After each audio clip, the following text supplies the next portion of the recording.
playoff games with a harness on again. After the last playoff game, which I think was on a Sunday, on Tuesday I was on the operating table. So it really depends. Really depends on where you are in the hierarchy of the team. Like I said, guys are expendable. They can be replaced.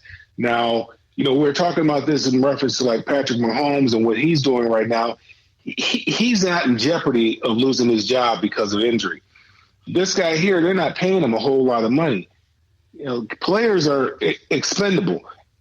For me, the one thing I was taught when I got drafted by Denver, you can't make the club in the tub. So the one thing you got to do is you've always got to be out in the practice field, because every day guys are getting cut and released, and new guys are coming in. Every Tuesday they hold tryouts and have a whole bunch of guys coming in there that are looking for your roster spot. Right. I wasn't trying to give mine up without a fight. I wasn't going to give mine up being in the training room, because I knew that if I was injured or if I was hurt, I could be replaced. Right. I wasn't at the top of the roster. I was on the bottom of the roster fighting to keep my roster spot. Right. So I knew that I had to play regardless. So I played through that injury, had that injury the entire year. Couldn't throw a football 5 yards, but I played with it. And then once the season was over, then I dealt with it. Wow. So I think it's a bad look on the player. Now, again, I don't know the extent of his injury. He's an offensive lineman. What he does is a little bit different than what I do as a running back. He's got to get his hands on defensive linemen and stop them and prevent them from getting to the quarterback. The problem is when that arm gets away from your body, that's when you lose, when you have no strength, and it's susceptible to dislocating again. So as long as he keeps his hands inside, he would be okay with it. But again, I don't know the extent of his injury. I don't know what his pain threshold is, but I think it's a bad look on the player. Okay, well, we have about a minute left to go in this segment, Mel. That's why I wanted you on here to talk about it, because if there's anybody more qualified to talk about it, it's definitely you, because you have played the game. Lewis and I, we're not as qualified as you are, because you've been through the rigors like we have not. So, no, I'm glad. I mean, again, it depends on where you are. Is he playing? Are we looking at long-term damage? I don't know, but I'll tell you what. Well, be ready to go back to work next Thursday, Mel, okay? And I'll come up with some other stuff to challenge you with. How's that sound, okay? Sounds good. All right, hey, thanks for being on the Sports Exchange, and we will see you next Thursday night, Mel. Thanks. Have a great weekend, buddy, okay? Thank you. Thank you, you too. All right. Bye-bye. So, all right, let's go ahead and talk about that really quickly. You heard it from him.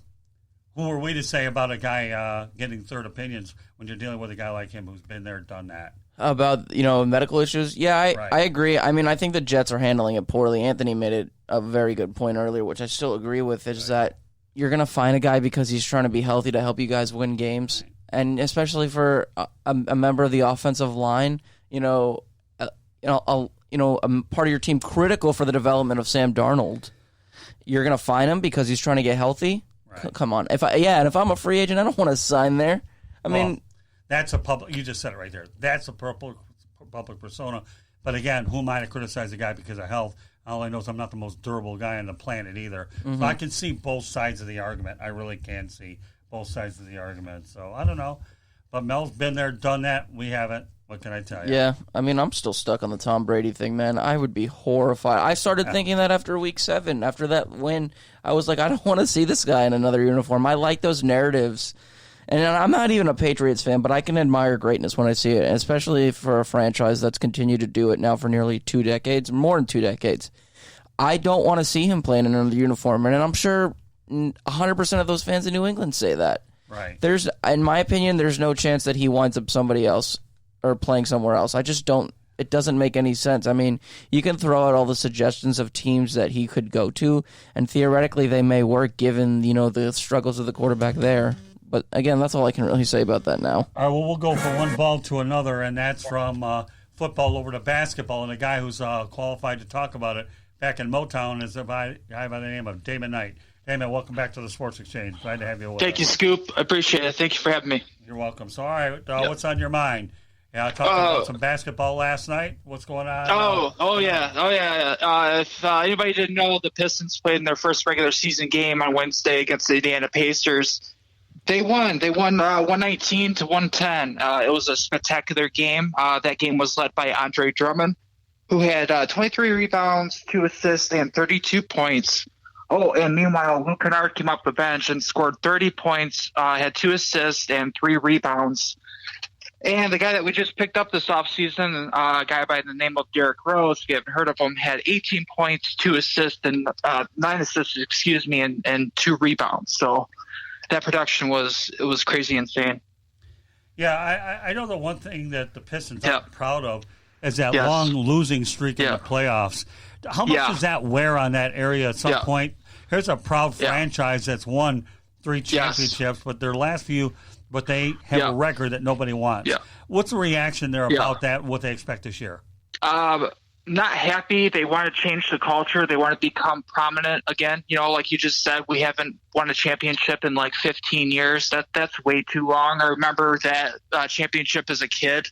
And so, you know, we're hungry. We're definitely hungry. And it's time for a change. It's time to bring it back. And I think we're moving in the right direction with the players that we have. So it just takes time. That's all it is. It's a very competitive sport. You know, the West is really, really strong with all the players that they have over there. And the East is not as good as I remember as it was, but we're going to get there. And so we just need time.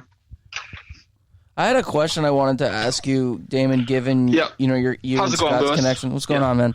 Given your connections to the Detroit area, and now that Derrick Rose is on that team for a 2-year deal, do you think that we saw a Hall of Fame career go by the wayside given those chronic injuries? No, because he was the 2011 MVP, and I still believe that talent is still in him. It's going to be limited due to, like you just said, with his chronic knee injuries. But I feel like if he scores on a consistent basis, you know, I think he's, you know, still deserving of a Hall of Fame career in the result of his season or his career, if that makes sense. One of the interesting dynamics, though, when you have a team like this, is you have Blake Griffin, who probably you're lucky to get 65 to 70 games out of a year based on $30 million a year, so you better get out of real estate. And then Derrick Rose, who has been injury-prone. Does this team have enough depth to overcome guys that have been perennially injured for a while? I believe so. You know, Andre Drummond can carry the load. Like I said, you know, he had 23 rebounds, 32 points, and 2 assists. He can carry that load, but he can't carry it all by himself. You know, like guys like Reggie Jackson need to step up.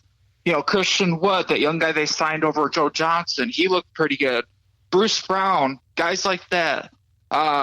Jordan Boone, these guys need to step up and gain experience, and then they will, and that's why they drafted them. So they just got to wait until Griffin comes back, and then the load will be, you know, less harder on them. Yeah, Brown actually is a University of Miami Hurricane product, if I remember right. Yes. So he has roots to this area. So Dwayne Casey, I think, is a good coach. Yes. What's the attitude about Dwayne Casey in the area, knowing that they got rid of a guy who couldn't keep his big mouth shut? I'm referring to Stan Van Gundy. Yeah. Yes. I think he brings a winning culture. If you look at what the Toronto Raptors did previous 2 years, they were pretty successful. I know they won the championship last year, but I think if they had Casey instead of Nick Nurse, they still would have won it. And so, I really think so. Yes, my heart, yeah. Just from bringing that team to, you know, you had DeMar DeRozan, and then you had Kyle Lowry, and then when you get rid of DeRozan and bring in Leonard, that's a huge upgrade. But still, I think part of coaching is getting guys to get into a fundamentally sound team play, and then when you add a guy like that, like a Leonard, it just makes it easier. So I believe that, you know, he would have won a championship regardless. And he can bring that to Detroit. You know, we just, like you said, we just need to stay, you know, healthy as much as we can, and then, you know, make